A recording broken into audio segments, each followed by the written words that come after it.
Hello everyone, welcome back. We are doing problem 6 today called Zigzag conversion.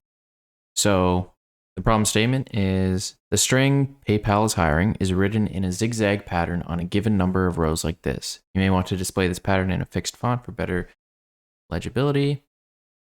And then they show us how it's typed.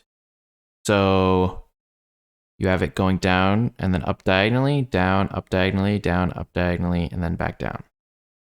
And then it's read line by line. So write the code that will take a string and make this conversion given a number of rows. So this is what we want to output. So we go PAHN, APLSIIG, YIR.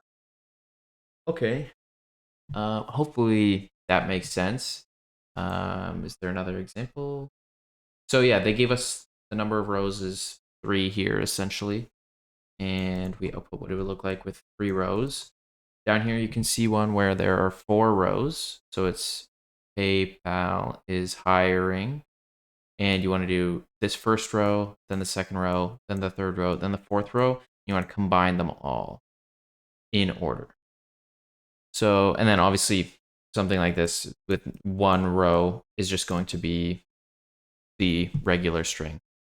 So essentially what we want to do is simulate this zigzagging. And what I'm going to do is try to get a 2D list where each list within that list is each row here. So one way that I found was actually easier to visualize this problem was by thinking about it like this. So this is kind of how I would visualize it with the way that I want to implement this.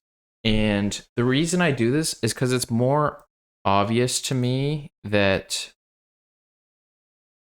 what we can do is step through the string just in order and essentially just change the row that we are adding each letter to by either +1 or -1. So we're going to set up our, we want num rows. So for I range num rows, we're going to be building strings here, but we're not actually going to be building strings. We're going to be building lists of lists that contain characters. And then what we can do is use something in Python that allows you to join the list of characters into one single string. We are going to go through every character, but we're going to have our own index that represents which row we're going to be adding our current character to. So we're going to have a direction be +1 because we're going down in the row to start. So we're adding to which row we're adding the characters to. So in essentially what we're going to do is we're going to say res j dot append c. And then we need, after we've appended our current character, we need to figure out, okay, do we need to change direction? So we're first going to, let me just double check if this is, okay, so we could just have one row here. If num rows equals 1, then we're just going to continue. Otherwise, we're going to add d to our j. So if we're going down at the moment in time, then we will add 1 to our row number.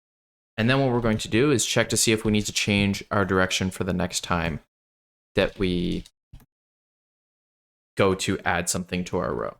So if it's either 0 or num rows -1, so that's the beginning and the ending of our result, then we're going to change the direction by just multiplying d by -1. And then at the end, we should, if we just print our res, we can even return an empty string because it expects a string. We will see what we have just to make sure it kind of matches this. So we have PAHN, perfect. APLSIIG, perfect. YIR, perfect. So what we're going to do now is we're going to join each of these lists together, and then we're going to join the outer list. So first, we're going to do a join on the outer list, and then within that, we're going to join each row in res. I think that's pretty much how it should work. And all 3 test cases passed. So let me just double check this submits. Perfect. So yeah, that problem pretty straightforward in terms of it's just a matter of simulating the zigzag pattern that they want you to do. We learned a little bit about using join to take a character of strings and combine it, which makes it a lot cleaner than if you were to have to iterate over this, or even adding strings. You don't want to be adding to strings here, because adding to strings is ov n in terms of where n is the length of the string. So you're actually going to get something that's ov n squared roughly. Like let's say if it was numRows was equal to 1, then you would get something that's ov n squared, because you'd be adding. It has to create a new string every time that you add 2 strings, since in Python strings are immutable.